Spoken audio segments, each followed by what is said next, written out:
Grand rendez-vous la semaine dernière pour deux lutteurs sarregueminois. Lucas Lograsso et Seyfoula Itaef ont participé au championnat d'Europe U20 avec l'équipe de France. C'était à Saint-Jacques-de-Compostelle. Malheureusement pour Lucas Lograsso, l'aventure fut de courte durée. Le sarregueminois concourait en lutte gréco-romaine à moins de 60 kg et s'est incliné au premier tour face à son adversaire ukrainien avec une lourde défaite 9-0.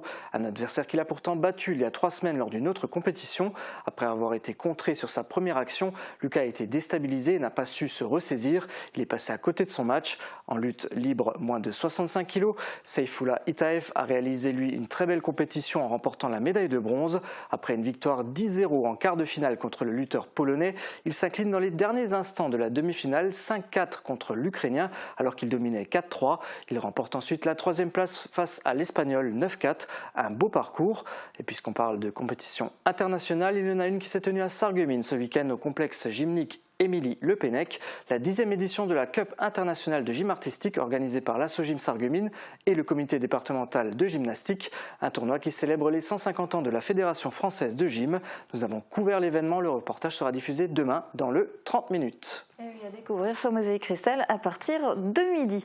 Alors tout ça, c'était des compétitions internationales. Si on revient au niveau régional, il y avait notamment du motocross. Oui, c'était la 11e sur 15. Dimanche, plus de 200 pilotes ont roulé sur le circuit du Martinstal Beach. L'Union motocycliste beachoise a accueilli la 11e épreuve du championnat Alsace-Lorraine. Une nouvelle occasion pour les participants de gagner des points et de monter dans le classement. Quelques pilotes du club local ont réalisé de bons scores. Un reportage d'Emilia Zell et Thibaut Desmerlés. Le circuit de motocross de beach à nouveau sous les projecteurs. Dimanche s'est déroulée la 11e épreuve du championnat d'Alsace-Lorraine.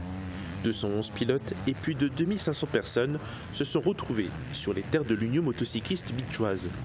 L'objectif pour les concurrents est d'engranger un maximum de points durant les manches pour se hisser dans le classement général du championnat pour décrocher le titre. 27 pilotes de l'UM beachoise ont participé à l'épreuve, mais pour le club, cet événement permet de réaliser d'autres objectifs. C'est aussi de permettre aux familles des pilotes de venir. C'est aussi, au travers de la gratuité de l'entrée, permettre aussi aux gens de découvrir l'épreuve de motocross de beach. Et aussi, on offre la possibilité aux pilotes régionaux de participer sur une épreuve organisée par l'Union motocycliste beachoise. La compétition rassemble plusieurs catégories comme les 65, 85, 125, 250 et 450 cm3. On peut noter le classement à la 4e place de Baumgart Arthur en 65 cm3, la 4e place pour Sutter Oliver en 85 cm3 et la 2e place de Kiefer Loïc en 125 cm3 pour l'UM beachoise. La prochaine épreuve du championnat se déroulera le 26 et 27 août à Commercy. Après le motocross, un peu d'athlétisme. Ce week-end, 2 jeunes athlètes de l'ASSA ont participé au Pointe d'Or Benjamin. Autrement dit, la finale régionale Grand Est de triathlon, le niveau le plus élevé de la catégorie. C'était à Aubernais. Au triathlon, les athlètes doivent choisir 3 épreuves, dont une course, un saut et un lancer. Les sarregueminois Maël Ergotte, 13 ans, et Raphaël Dreyer, 12 ans, ont terminé respectivement 36e et 44e de la compétition sur 46 participants. Certes, ils sont loin du podium, mais se qualifier à cette étape était déjà une belle victoire. Et c'est bien vrai. Et en plus, pour ce club, ce n'était pas la seule compétition ce week-end. Oui, il y avait également les championnats de France Espoir U23 à Fontainebleau. Lily Gérard de l'ASSA y a participé et a décroché la 2e place au lancer du poids avec 14,18 m et la 7e place au lancer du javelot avec 42,44 m. Joli score. À Aubernais s'est également tenu un match interdépartemental pour la catégorie minime. 3 athlètes de l'ASSA ont concouru avec l'équipe de Moselle. Romane Roumens termine première au saut en hauteur avec un score d'1,53 m. Théo Frick et Aaron Gris sont 4e et 5e au lancer du javelot. Bravo les jeunes. Et puisqu'on parle des jeunes, eh bien revenons également sur les résultats du CNS. Oui, c'était un clap de fin pour les 3 nageurs du Cercle nautique de Sarreguemines, engagés aux championnats régionaux Benjamin de natation qui se sont tenus ce week-end à Cézanne. Une compétition qualificative pour les championnats de France prévue en décembre. En catégorie Benjamin, on parle des 11-13 ans. Sarah, Julien et Victor ont eu 2 journées difficiles. Leur objectif, se classer le mieux possible pour se qualifier aux championnats nationaux. Ils n'ont pas démérité puisqu'ils ont remporté 6 médailles. Une en bronze pour Sarah Gross, 3 en or et 1 en argent pour Julien Velt et 1 en bronze pour Victor Brucker. C'est sur ces résultats que s'achève leur saison. Et finalement, est-ce qu'ils sont qualifiés pour les championnats de France ? C'est la question, mais on ne le sait pas encore. En fait, plusieurs compétitions régionales se sont tenues en même temps ce week-end dans toute la France. C'est le croisement des résultats des différentes régions qui permettra d'établir un classement global. Et c'est à partir de ce classement global que sont déterminées les qualifications. Le classement devrait paraître très prochainement. Ce sont les 24 premiers nageurs qui seront sélectionnés sur l'ensemble des courses, en dehors des longues distances où ce sont les 16 premiers qui se qualifient. Et donc, il ne reste plus qu'à croiser les doigts. Ils ne peuvent plus rien faire d'autre que d'attendre. Autre compétition régionale de l'escrime ? Oui, c'était hier à Troyes, le Master Régional Grand Est qui réunit les 5 meilleurs escrimeurs de chaque région, Alsace, Lorraine et Champagne-Ardenne, à chaque arme, fleuret, épée et sabre. Et comme la Champagne-Ardenne est la région organisatrice, elle peut qualifier un escrimeur supplémentaire dans chaque catégorie, donc 6. Sont qualifiés évidemment les champions de chaque région, suivis des meilleurs au classement général individuel. Ce qui nous intéresse, ce sont les catégories M11 et M13 au fleuret, où plusieurs tireurs du cercle d'escrime Sarreguemines-Confluence ont concouru. Ils étaient 6, 3 en M13 et 3 en M11, 3 filles et 3 garçons qui font donc partie des 5 meilleurs lorrains dans leur catégorie. Ce n'est pas rien. Alors comment s'est passée la compétition ? Quels sont les résultats ? Plutôt bien, puisque le club local est rentré avec un champion du Grand Est, Théo Inker, qui a fini premier de la catégorie M11 au fleuret. Bravo Théo. Son coéquipier Evan Holzhammer termine 16e. Et chez les dames, Juliane Muller décroche la 5e place. On passe au M13. Chez les dames, Marie Hafner-Rodic termine 8e, comme l'an passé. Et Louane Fabre finit 12e. Et du côté des hommes, Dorian Muller se classe 9e, sachant qu'il évolue normalement en M11 et a été surclassé en M13 par le comité régional. Bravo les jeunes, ce tournoi était la dernière compétition de la saison. Vous avez mérité maintenant un peu de repos. Et pas de repos en revanche encore pour les footballeurs. Après l'escrime, on va parler de foot. Parce que du côté du Pays de Bitche, finalement, il n'y a pas encore eu la trêve estivale. Ils avaient encore un match ce week-end. C'est vrai, il s'agit en fait de la finale de la Coupe du Pays de Bitche. 2 matchs étaient au programme samedi après-midi au stade municipal d'Ormerswiller. En levée de rideau, il y avait pour la première fois à l'affiche un match féminin dans lequel se sont opposées les équipes de l'Entente Petit Réderchin-Sirstal en rouge et de l'ES Gros Réderchin en jaune. Une rencontre qui s'est achevée par la victoire de l'EPRS 3-1. Les filles ont été récompensées par la remise d'une coupe et de t-shirts à l'effigie du Pays de Bitche puisque la Comcom sponsorise la compétition. Mais pourquoi les filles n'ont pas droit, elles aussi, à leur tournoi ? Très bonne question Julia, c'est tout simplement parce qu'il n'y a pas pour l'instant suffisamment d'équipes pour pouvoir organiser un tournoi féminin au Pays de Bitche. Seuls 3 clubs ont des équipes féminines, l'Entente Petit Réderchin-Sirstal, l'ES Gros Réderchin et le FC Rohrbach-Binin. Chez les garçons, on compte 17 équipes Fagnon au Pays de Bitche. Le foot féminin est donc encore en plein développement. Et on espère que ça va continuer à se développer. Alors revenons à la finale masculine du coup. La finale de la Coupe du Pays de Bitche qui opposait l'Union Sourthe-Götzenbrück-Meisenthal au FC Rallin. Même affiche que l'an passé. Et une nouvelle fois, c'est l'USGM qui s'est imposé. Score final 3-2. Retour sur la rencontre avec ce reportage d'Emilia Zell.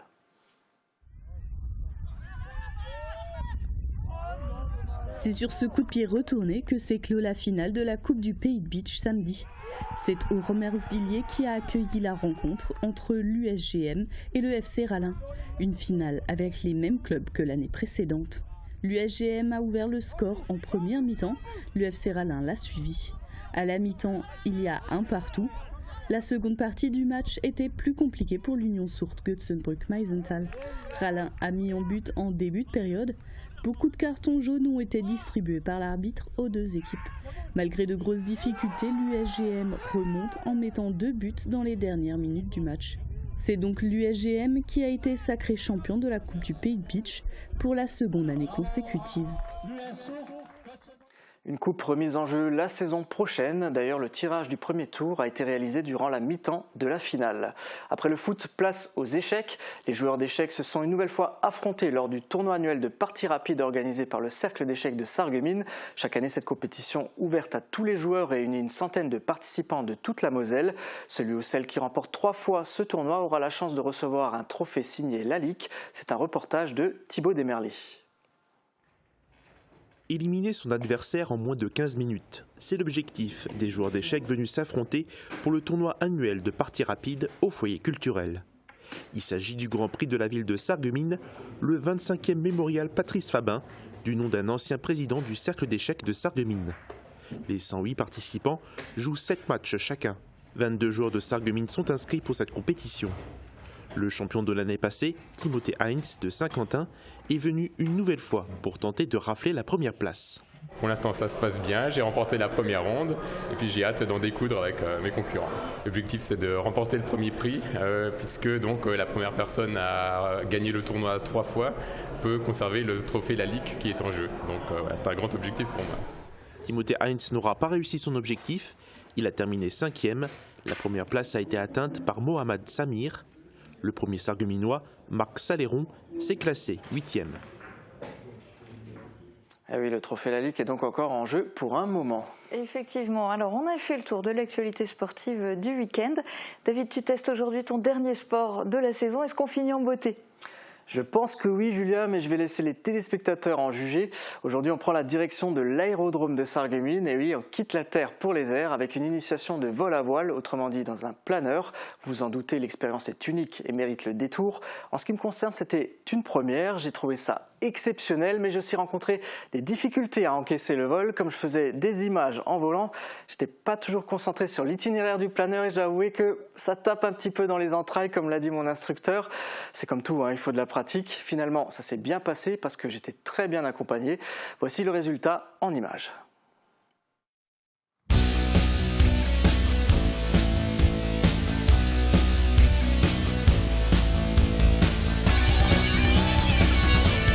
À partir de maintenant, appelez-moi Davrik. Enfin, si j'arrive pas à tenir debout, je crois que je vais avoir du mal à voler.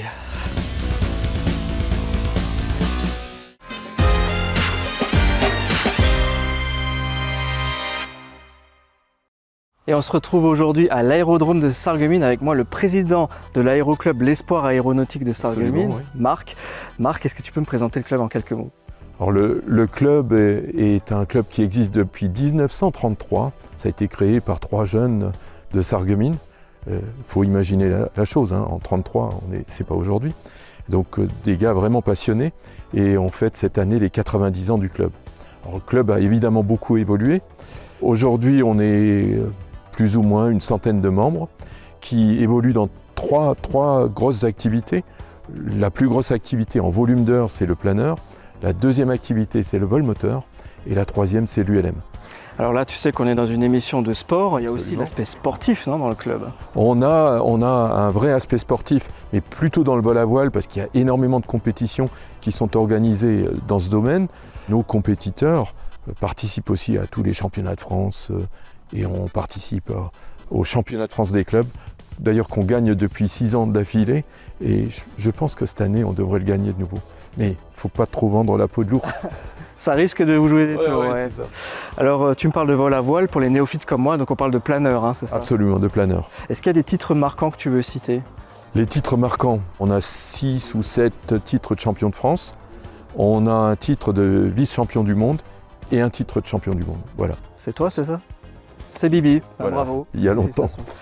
Écoute, moi je viens découvrir un petit peu l'activité du club aujourd'hui. Dis-moi, qu'est-ce qu'il faut que je rencontre ? Ce que je te propose, c'est de prendre la suite avec Dominique, qui est instructeur planeur et qui a prévu de t'emmener faire un tour et t'initier un peu au vol à voile. J'ai hâte, on y va. Ok, allez, bon vol. Merci beaucoup.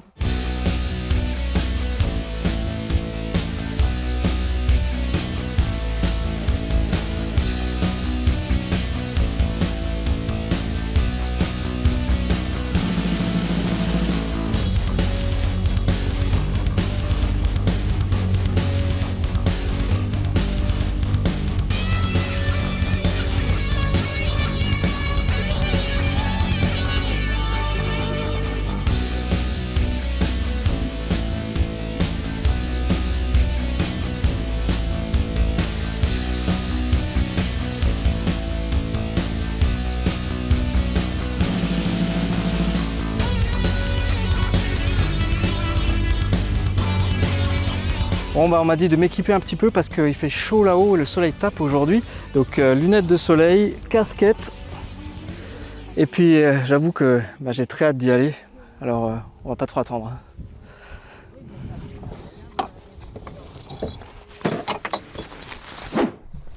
Kilo uniforme de Delta Québec. Delta Québec, kilo uniforme, 5. On va décoller et je vais monter plus haut là. Si tu peux nous monter aux alentours de 700 ou 800 mètres au Fox Echo. Ouais. David, moi je suis prêt. Je suis prêt aussi. Allez, je rentre les aérofreins. La verrière est fermée, verrouillée derrière, fermée, verrouillée devant. Le câble est tendu, j'ai pas de nœud, le vent travers droite. Ok, c'est bon, on y va.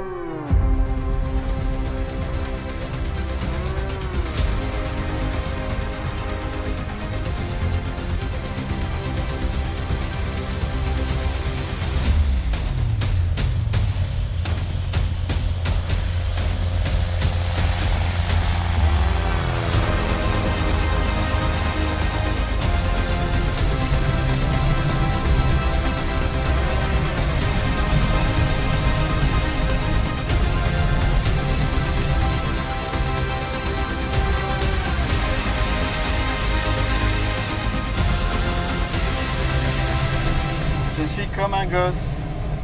Arrête, tu vas voir, ça va être joli.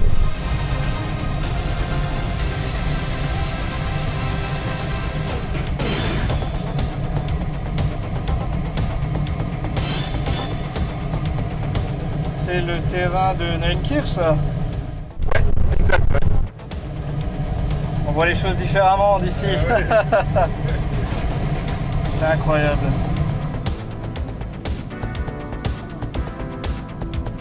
Je vois que mon corps il n'est pas habitué à cette nouvelle sensation. Ouais. Je sens les petites ascensions, les petites... Ah là là. Dominique, j'en profite peut-être pour te présenter. Donc toi tu es instructeur au club, c'est ça? Ouais, instructeur depuis quelques années, depuis 20 ans à peu près à Sarreguemines. Ouais. Tu es instructeur uniquement sur le vol à voile, sur le planeur ou sur d'autres appareils aussi? Tout à fait, moi je suis juste instructeur planeur, ouais. Ok. Et donc là, on vient de lâcher notre remorqueur. Donc c'est lui qui nous a emmenés dans les airs. Comment on appelle ça quand on fait ça? C'est le largage. Donc on a largué et là on est totalement indépendant. Donc moi ici j'ai la commande de pilotage, mais du coup elle bouge toute seule parce que c'est un appareil à double commande, c'est ça? C'est ça, c'est un peu comme une auto-école. Là, ce que tu fais ou ce que je fais moi, c'est pareil, c'est les mêmes mouvements. Ok. Et du coup là la vue est magnifique, on voit le monde tout à fait autrement ici. Ben, je dois avouer que je suis un petit peu comme un gosse. Dis-moi, on est à quelle altitude là? Alors là on est 1000 mètres au-dessus du sol. Ah ouais, c'est déjà pas mal. C'est déjà pas mal. Avec un planeur, on peut monter jusqu'à combien? Ça dépend des conditions météo, mais actuellement on peut monter entre 2005 et 3000 mètres sur Sarreguemines. D'accord. Alors dis-moi, là, jusque-là, c'est toi qui manipules. Est-ce que moi, je peux faire un peu de pratique ou pas? Ah ben, c'est fait pour ça, hein, on va le faire, David. Ok. Dis-moi, qu'est-ce que je peux faire? Alors, tu mets la main sur les commandes. Ouais. Et les pieds sur les palonniers si tu veux. Oui. Alors, ce que je vais te demander de faire, c'est de ne pas avoir le bras armé, très souple aux commandes, tu vois. Oui. Et de ne pas avoir le pied lourd. Hein, il faut être très très souple. Et alors, on va faire la première chose ensemble. Et tu vas suivre ce que je fais, je vais te le commenter et après tu le feras tout seul. Donc on va faire un virage à droite.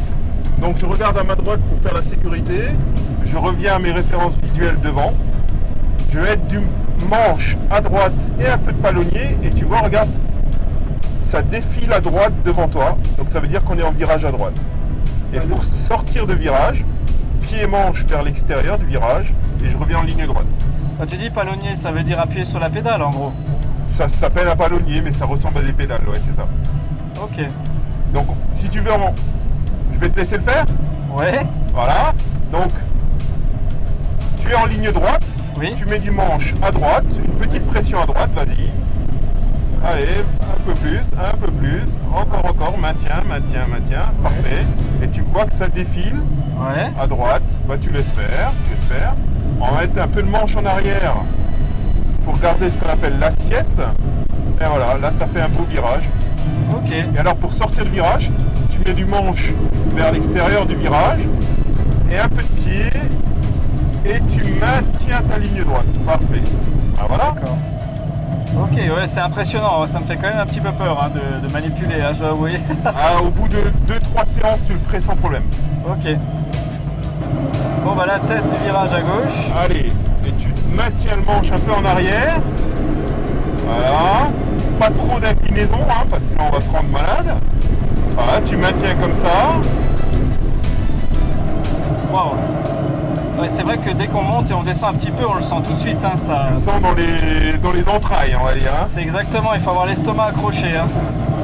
Dis-moi Dom, on est à quelle altitude là? Je vois les maisons d'un peu plus près. Ouais, on est descendu à 800 mètres. Qu'est-ce que je peux encore mettre en pratique?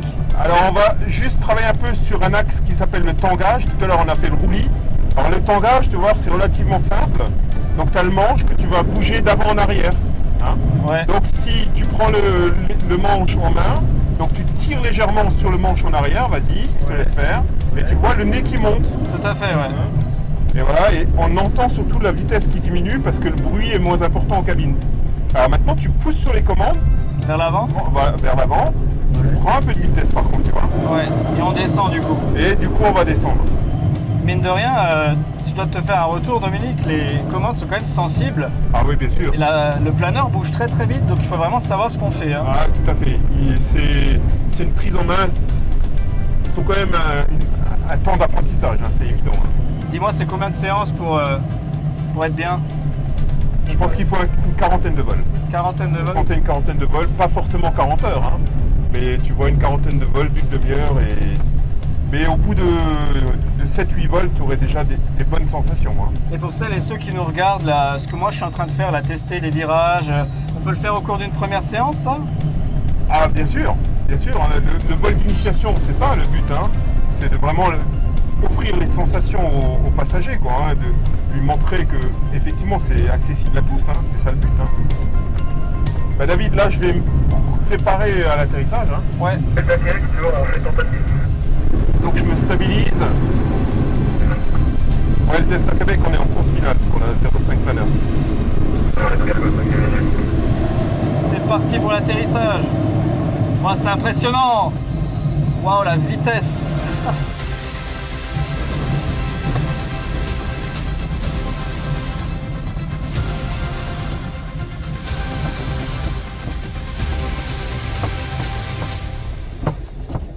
On a survécu.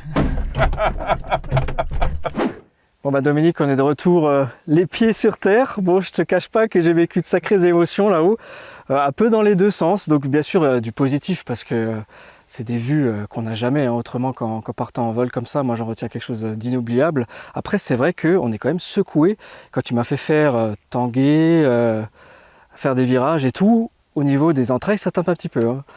Bah, c'est ce que je te disais parce que toi, c'est une habitude qu'on a à prendre, c'est au niveau physiologique, c'est au niveau de l'oreille interne, il faut que tu travailles tout ça, mais très vite tu seras à l'aise.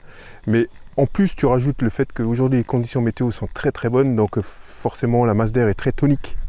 Donc tu l'as senti chaque fois qu'on passait. Imagine que tu es sur un cours d'eau qui soit un petit peu agité, c'est un peu la même chose, c'est un fluide. Et ça bouge un petit peu, c'est sûr. T'as un petit retour critique à me faire de comment j'étais dans l'avion ou comment j'aimais? Non, sincèrement, je t'ai senti à l'aise et je voyais. Nous, on voit beaucoup les gens quand ils tournent la tête, quand ils sont à l'aise, et t'as les gens qui sont crispés où on voit le cou qui est tendu. Toi, c'était pas le cas, et je pense que potentiellement, on pourrait faire toi un bon pilote. Il n'y a pas de souci. Je te remercie en tout cas. Il n'y a pas de quoi, c'était avec plaisir.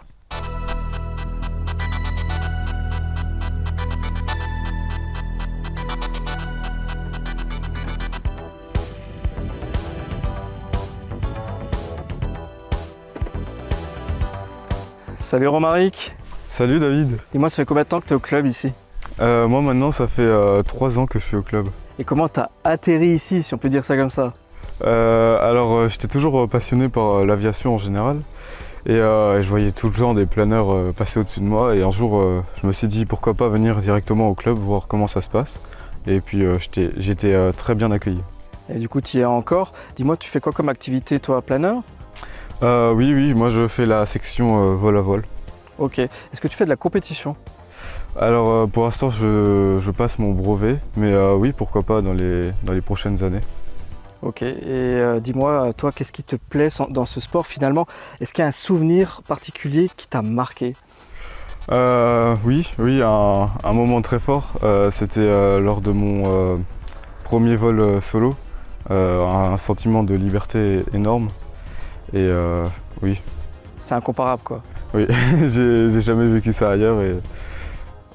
D'accord, bah écoute, merci Romaric, je te laisse continuer ce que tu faisais et puis je passe à autre chose. Ok, salut. Et voilà une expérience inoubliable et indescriptible aujourd'hui à l'aéroclub de Sarreguemines. Si ça vous intéresse, les séances en planeur, c'est les week-ends des jours fériés. L'avion et l'ULM, c'est tous les jours de la semaine. Merci encore de nous avoir suivis. Et pour l'espoir aéronautique de Sarreguemines, hip hip hip!